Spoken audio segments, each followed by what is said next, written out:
बिहार विधान परिषद में नेता प्रतिपक्ष सम्राट चौधरी ने बिहार के सीएम नीतीश कुमार पर अब तक का सबसे तीखा सियासी हमला बोला है।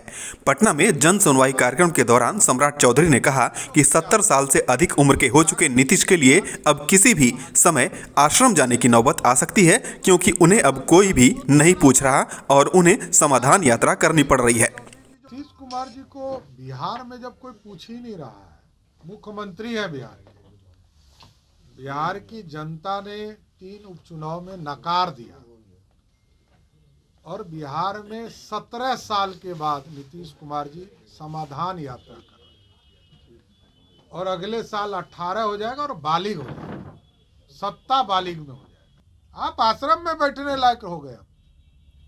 आपको जब याद नहीं रहता है, आपके ऑफिसर बताते होंगे तो आपको पता ही नहीं रहता हो कि बोल क्या रहा है। अब आश्रम में जाइए, कल्याण बीघा के आश्रम में बैठिए, बिहार को मुक्ति दीजिए। बाय फोल्डेड हैंड बोल रहा हूँ। सम्राट चौधरी ने नीतीश कुमार के लिए कहा कि अब वो आरजेडी को भी झांसा दे रहे हैं। अब तो राजद को भी बेवकूफ बनाना शुरू कर दिया उन्होंने। पहले कहा था कि 23 में मुख्यमंत्री पद से हट जाएंगे, तेजस्वी यादव मुख्यमंत्री हो जाएंगे। अब ये भी कह दिया कि भाई 25 में तेजस्वी यादव के नेतृत्व में चुनाव होगा, तब राजद को भी सल्टा दिए।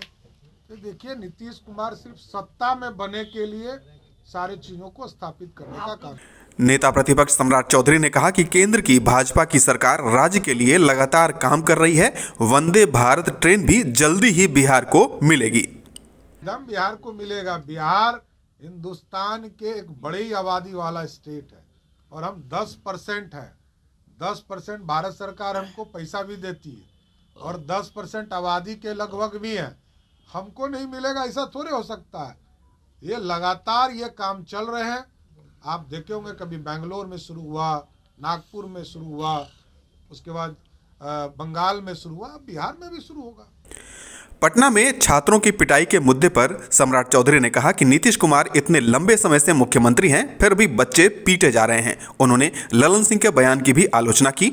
चौधरी ने कहा कि जो लोग संघर्ष करते हैं, बीजेपी उनका समर्थन करती है।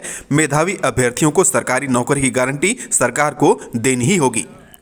सम्राट चौधरी ने कहा कि नीतीश की समाधान यात्रा पूरी तरह से फ्लॉप है। इसमें सिर्फ अधिकारी और मंत्री ही शामिल हो रहे हैं। स्थानीय जनप्रतिनिधियों को भी यात्रा में नहीं रखा गया है। Red network Patna bureau.